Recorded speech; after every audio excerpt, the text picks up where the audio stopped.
Hello every one. Knowledge and curriculum എന്നുള്ള പേപ്പറിൽ first യൂണിറ്റാണ് നമ്മളിന്ന് ഡിസ്കസ് ചെയ്യാൻ പോകുന്നത്. ഫസ്റ്റ് യൂണിറ്റിൻ്റെ പേരാണ് നോളജ് ആൻഡ് നോയിങ്. സോ നമുക്ക് പാഠത്തിലേക്ക് കടക്കാം. മീനിങ് ഓഫ് നോളജ്, അറിവിൻ്റെ അർത്ഥം. Knowledge is the familiarity, awareness or understanding of someone or something. ഒരാളെക്കുറിച്ചിട്ടോ അല്ലെങ്കിൽ ഒരു വസ്തുവിനെ കുറിച്ചിട്ടോ ഉള്ള ആഴത്തിലുള്ള പരിചയം അല്ലെങ്കിൽ മനസ്സിലാക്കൽ എന്നിവയാണ് അറിവ് എന്ന് പറയുന്നത്. It include fact, information, description or skill acquired through experience or educations. അനുഭവത്തിലൂടെയോ വിദ്യാഭ്യാസത്തിലൂടെയോ നമ്മൾ നേടിയെടുക്കുന്ന വിവരങ്ങൾ, പിന്നെ സ്കില്ലുകൾ, കഴിവുകൾ എന്നിവയെല്ലാം ഇതിൽ ഉൾപ്പെടുന്നുണ്ട്. The philosophical study of knowledge is called epistemology. അറിവിൻ്റെ ഫിലോസഫിക്കൽ സ്റ്റഡിയെയാണ് നമ്മൾ എപ്പിസ്റ്റമോളജി എന്ന് പറയുന്നത്. Knowledge can be two types. അറിവ് പ്രധാനമായിട്ട് രണ്ട് തരത്തിലുണ്ട്: explicit knowledge and implicit knowledge. What is explicit knowledge? Explicit knowledge എന്താണ്? വ്യക്തമായ അറിവിനെയാണ് നമ്മൾ എക്സ്പ്ലിസിറ്റ് നോളജ് എന്ന് പറയുന്നത്. തിയററ്റിക്കൽ അണ്ടർസ്റ്റാൻഡിങ്സ്, അതായത് പുസ്തകങ്ങളിൽ നിന്ന് മറ്റും പഠിച്ചെടുക്കുന്ന വിവരങ്ങൾ. ഇംപ്ലിസിറ്റ് നോളജ് എന്ന് പറയുന്നത് അവ്യക്തമായിട്ടുള്ള അറിവുകളാണ്. അതായത് നമ്മൾ പ്രാക്ടിക്കൽ സ്കിൽസ് ഓർ എക്സ്പെർട്ടൈസ്. ഒരു ഉദാഹരണം പറയുകയാണെങ്കിൽ knowing how to ride a bike, cycling പോലെയുള്ള കഴിവുകളൊക്കെ നമ്മൾ പഠിച്ചെടുക്കുന്നില്ലേ, അതൊക്കെ നമുക്ക് ഇംപ്ലിസിറ്റ് നോളജിൽ ഉൾപ്പെടുത്താൻ പറ്റുന്നതാണ്. 2. ഡെഫിനിഷൻ ഓഫ് നോളജ്, അറിവിൻ്റെ നിർവചനം. The Greek philosopher Plato famously defined knowledge as justified true belief. പ്രസിദ്ധ തത്വചിന്തകനായിട്ടുള്ള പ്ലാറ്റോ പറയുന്നത് അറിവ് എന്ന് പറഞ്ഞാൽ എന്താണ്? ന്യായീകരിക്കപ്പെട്ട സത്യമായ വിശ്വാസമാണ് എന്നാണ് അദ്ദേഹം പറയുന്നത്. For something to be considered knowledge it must fulfil 3 conditions. ഏതൊരു കാര്യവും അറിവായി മാറണമെന്നുണ്ടെങ്കിൽ 3 നിബന്ധനകൾ വേണം. എന്തൊക്കെയാണത്? യു മസ്റ്റ് ബിലീവ് ഇറ്റ്, നിങ്ങളത് വിശ്വസിക്കണം. It must be factually true, അത് യഥാർത്ഥത്തിൽ സത്യമായിരിക്കണം. And you must have a valid justification for believing it, അത് സത്യമാണെന്ന് തെളിയിക്കാൻ കൃത്യമായ ന്യായീകരണം ഉണ്ടായിരിക്കണം. ഇതാണ് ആ 3 കാര്യങ്ങൾ. 3. നോളജ് അക്വിസിഷൻ വേഴ്സസ് നോളജ്, അറിവ് നേടലും അറിവും. നോളജ് അക്വിസിഷൻ എന്താണ്? This is the process of gaining knowledge.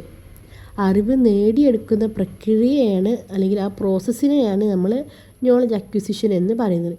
It involve complex cognitive function like perception, communication, memory and reasoning. നമ്മുടെ ചിന്ത, ആശയവിനിമയം, പിന്നെന്താ ഓർമ്മശക്തി എന്നിവയിലൂടെയാണ് നമ്മൾ അറിവ് സംഭരിക്കുന്നത്. അറിവ് അതല്ലെങ്കിൽ നോളജ് എന്ന് പറഞ്ഞാൽ എന്താണ്? This is the final product or result of that process. അതായത് നമ്മൾ ഇപ്പോൾ നോളജ് അക്വിസിഷൻ, അറിവ് നേടിയെടുക്കുന്ന പ്രക്രിയ ഉണ്ടല്ലോ, അതുവഴി നമുക്ക് കിട്ടുന്ന ഫൈനൽ പ്രൊഡക്റ്റിനാണ് നമ്മൾ നോളജ് എന്ന് പറയുന്നത്. ലെവൽസ് ഓഫ് നോളജ്, അറിവിൻ്റെ വിവിധ തലങ്ങൾ. Levels of knowledge refers to the depth of understanding and individual achieves. ഒരു വ്യക്തി നേടുന്ന അറിവിൻ്റെ ആഴത്തെയാണ് ലെവൽസ് ഓഫ് നോളജ് എന്ന് പറയുന്നത്. Based on the cognitive process, Benjamin Bloom identified 6 levels of acquiring knowledge, moving from the lowest to the highest. ചിന്താശേഷിയുടെ അടിസ്ഥാനത്തിൽ Benjamin Bloom എന്ന് പറയുന്ന ആൾ അറിവ് നേടുന്നതിന് 6 തലങ്ങളായിട്ട് തരംതിരിച്ചിട്ടുണ്ട്. ഏറ്റവും ലളിതമായിട്ടുള്ള ഒരു ലെവലിൽ നിന്ന് ഏറ്റവും കോംപ്ലക്സ്, അതായത് ഏറ്റവും സങ്കീർണമായിട്ടുള്ള ലെവൽ വരെയാണ് അദ്ദേഹം ഇതിനെ തരംതിരിച്ചിട്ടുള്ളത്. 1. റിമെമ്പറിങ്. റിമെമ്പറിങ് എന്ന് പറഞ്ഞിട്ടുണ്ടെങ്കിൽ ഓർമ്മിച്ചെടുക്കൽ. Recalling or recognising facts, information, definition from memory. പഠിച്ച കാര്യങ്ങളും വിവരങ്ങളും മനസ്സിൽ നിന്ന് അതേപടി ഓർത്തെടുക്കുന്നതിനാണ് ഈ ഒരു സ്റ്റെപ്പ്. ഏറ്റവും താഴ്ന്ന തലമാണ് ഇത്. 2 അണ്ടർസ്റ്റാൻഡിങ്, അതായത് മനസ്സിലാക്കൽ, grasping the meaning of the informations, വിവരങ്ങളുടെ അർത്ഥം മനസ്സിലാക്കുക. 3 apply, using the information in new situations. Applying എന്ന് പറഞ്ഞാൽ പ്രയോഗിക്കൽ, പഠിച്ച അറിവ് പുതിയ സാഹചര്യങ്ങളിൽ ഉപയോഗിക്കൽ. 4 analysing, breaking information down into parts to understand in structure. Analysing എന്ന് പറഞ്ഞാൽ വിശകലനം ചെയ്യലാണ്. വിവരങ്ങളെ പല ഭാഗങ്ങളായി തിരിച്ചിട്ട് അതിനെ ആഴത്തിൽ പരിശോധിക്കുക. 5 evaluating, justifying A stand or decision, judging the value of informations. Evaluating എന്ന് പറഞ്ഞിട്ടുണ്ടെങ്കിൽ വിലയിരുത്തൽ, ഒരു കാര്യത്തിൻ്റെ ഗുണദോഷങ്ങൾ വിലയിരുത്തി തീരുമാനങ്ങൾ എടുക്കുക. 6 creating, putting elements together to form a new original whole or pattern. This is the most difficult mental functions. അതായത് creating എന്ന് പറഞ്ഞിട്ടുണ്ടെങ്കിൽ നമ്മളെന്താണ്, സൃഷ്ടിക്കൽ, വിവരങ്ങൾ കൂട്ടിച്ചേർത്തിട്ട് പുതിയൊരു ആശയമോ അല്ലെങ്കിൽ എന്തെങ്കിലും ഒരു പ്രൊഡക്റ്റ്, ഉൽപ്പന്നം എന്തെങ്കിലുമൊക്കെ ഒന്ന് രൂപപ്പെടുത്തിയെടുക്കുക. ഏറ്റവും ഉയർന്ന തലം ആണ് ഇത്. അതായത് ഏറ്റവും സങ്കീർണമായിട്ടുള്ള തലം വരെ ഇതിലുണ്ടെന്ന് നമ്മൾ പറഞ്ഞല്ലോ. അത് ഏറ്റവും ഉയർന്ന തലമാണ് ഈ ഒരു ക്രിയേറ്റിംഗ് എന്ന് പറയുന്ന സ്റ്റേജ്. ടൈപ്സ് ഓഫ് നോളജ്, അറിവിൻ്റെ വിവിധ തരങ്ങൾ. 1 അപ്രിയോറി നോളജ്. അപ്രിയോറി എന്നുള്ളത് ഒരു ലാറ്റിൻ ഫ്രൈസാണ്. അതിൻ്റെ മീനിങ് എന്ന് പറഞ്ഞിട്ടുണ്ടെങ്കിൽ ഫ്രം ദ ഏർലിയർ എന്നാണ്, അതായത് മുമ്പുള്ളതിൽ നിന്ന് എന്നാണ് ഇതിൻ്റെ അർത്ഥം. This is the knowledge derived purely through logical reasoning, independent of any sensory experience or empirical evidence. അതായത് നമ്മുടെ പഞ്ചേന്ദ്രിയങ്ങളുടെ അനുഭവങ്ങളോ എന്തെങ്കിലും തെളിവുകളോ ഒന്നുമില്ലാതെ ശുദ്ധമായിട്ടുള്ള യുക്തിയിലൂടെയും ചിന്തയിലൂടെയും മാത്രം നേടിയെടുക്കുന്ന അറിവാണ് ഇത്. ഒരു എക്സാമ്പിളാണ് 11 + 1 = 12. You don't need to physically count 12 objects in front of you to know this is true.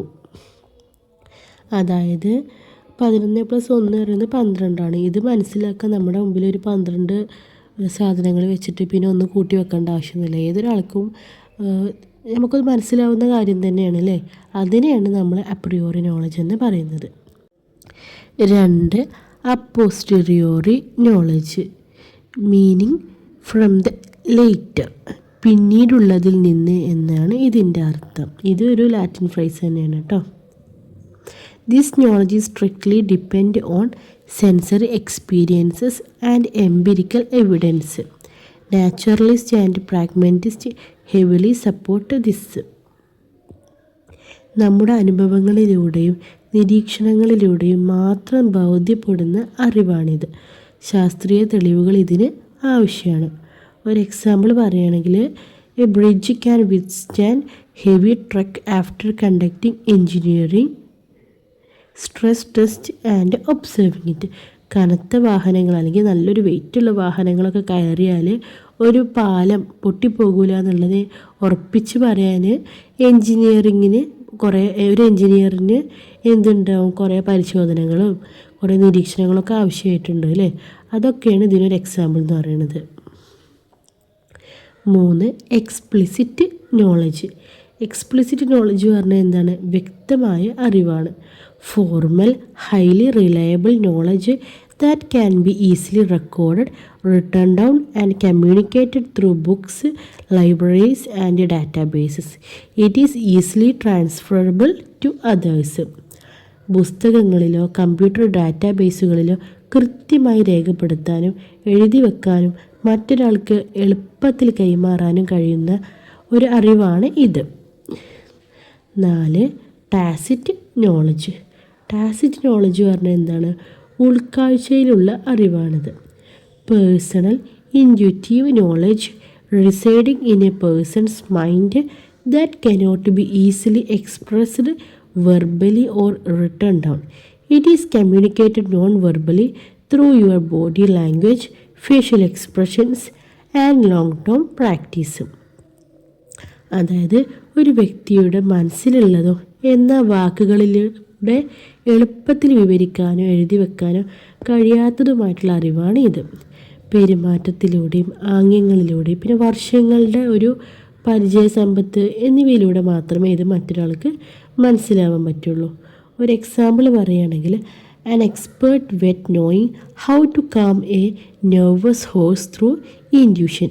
അതായത് ഭയങ്കര നെർവസ് ആയിട്ടൊരു കുതിരയെ എങ്ങനെയാണ് കാമാക്കുക, അതായത് എങ്ങനെ അതിനൊരു ശാന്തമാക്കുക എന്നുള്ളത് ഒരു ഭയങ്കര എക്സ്പേർട്ടായിട്ടുള്ളൊരു മൃഗ ഡോക്ടർക്ക് മാത്രമേ കഴിയുള്ളൂ. അതുപോലെ തന്നെ വേറൊരു ഉദാഹരണമാണെങ്കിൽ പറയുകയാണെന്നുണ്ടെങ്കിൽ, ഈ ചില മുത്തശ്ശിമാരുടെയൊക്കെ കൈപ്പുണ്യത്തിൻ്റെയൊക്കെ രഹസ്യങ്ങൾ അല്ലേ, അവരൊരുപാട് വർഷമായിട്ട് ഓരോന്ന് ഉണ്ടാക്കി അവർക്ക് നല്ല ഒരു കഴിവുണ്ടാവും. അപ്പോൾ അതാണ് ഈ ഒരു ടാസിറ്റ് നോളജ് എന്ന് പറയുന്നത്. 5. Propositional knowledge, also known as descriptive or declarative knowledge. അതായത് ഇതിന് ഡിസ്ക്രിപ്റ്റീവ് നോളജ് എന്നും പറയുന്നുണ്ട്. It is the knowledge that something is true. It deal with fact and theories and can be expressed in statements. It can be learn through memorisations. ഒരു കാര്യം സത്യമാണെന്ന് പ്രസ്താവിക്കുന്ന അറിവാണിത്. ഇതിൽ തിയറീസും ഫാക്റ്റൊക്കെ ഉണ്ട്. ഇത് മനഃപ്പാടാക്കി പഠിക്കാൻ നമുക്ക് സാധിക്കും. കാരണം ഇത് ചെറിയ ചെറിയ ഫാക്റ്റുകൾ ഉണ്ടാവില്ല, അങ്ങനത്തെ കാര്യങ്ങളാണിത്. ഇതിനൊരു എക്സാമ്പിൾ പറയുകയാണെങ്കിൽ, knowing how to program a computer theoretically or stating a scientific law. അതായത് ഒരു കമ്പ്യൂട്ടർ എങ്ങനെ പ്രോഗ്രാം ചെയ്യണമെന്ന് ഉള്ളതിനെ കുറിച്ചിട്ട് അതിൻ്റെ തിയറി ഉണ്ടല്ലോ, അത് നമ്മൾ പഠിക്കുക. അല്ലെങ്കിൽ എന്തെങ്കിലും ഒരു സയൻറ്റിഫിക് ആയിട്ടുള്ളൊരു എന്തെങ്കിലുമൊക്കെ ഒരു ലോ സ്റ്റേറ്റ് ചെയ്യുക. ഇതൊക്കെ ഇതിന് എക്സാമ്പിളാണ്. ഏതിന്? പ്രൊപ്പോസിഷണൽ നോളജിന്. ഇനി നമ്മൾ പറയാൻ പോകുന്നത് ഇമ്പരാറ്റീവ് നോളജാണ്. It is known as knowing how. It involve practical skills and knowing the specific steps required to carry out a task effectively. ഇതിനെ പ്രൊസീജിയറൽ അറിവ് എന്ന് നമ്മൾ പറയുന്നുണ്ട്. അതായത് ഒരു കാര്യം എങ്ങനെ ചെയ്യണം എന്ന പ്രായോഗികമായിട്ടുള്ള കഴിവാണിത്. ഇതിൽ വ്യക്തമായ ഘട്ടങ്ങളും പ്രവർത്തികളും അടങ്ങിയിട്ടുണ്ട്. ഇതിനൊരു എക്സാമ്പിൾ പറയുകയാണെങ്കിൽ, standard operating procedures in large companies. അതായത് വലിയ വലിയ കമ്പനീസിലൊക്കെ ഓരോരോ പ്രൊസീജിയറുകൾ ഉണ്ടാവില്ലേ, സ്റ്റാൻഡേർഡ് ഓപ്പറേറ്റിംഗ് പ്രൊസീജിയറുകൾ ഉണ്ടാവും. അതല്ലെങ്കിൽ KFC ഒക്കെ ഉണ്ടാക്കുന്ന സ്പെഷ്യലായിട്ടുള്ള ഒരു സ്പൈസസിൻ്റെ മിക്സ് ഉണ്ടാവുമല്ലോ, അതൊക്കെ മനസ്സിലാക്കുക. അതൊക്കെ ഇതിൽ പെടുന്നതാണ് കേട്ടോ. ഈ ഒരു യൂണിറ്റിനെ നെക്സ്റ്റ് നമ്മൾ അടുത്തൊരു വീഡിയോയിൽ ഡിസ്കസ് ചെയ്യുന്നതായിരിക്കും. Thank you for watching.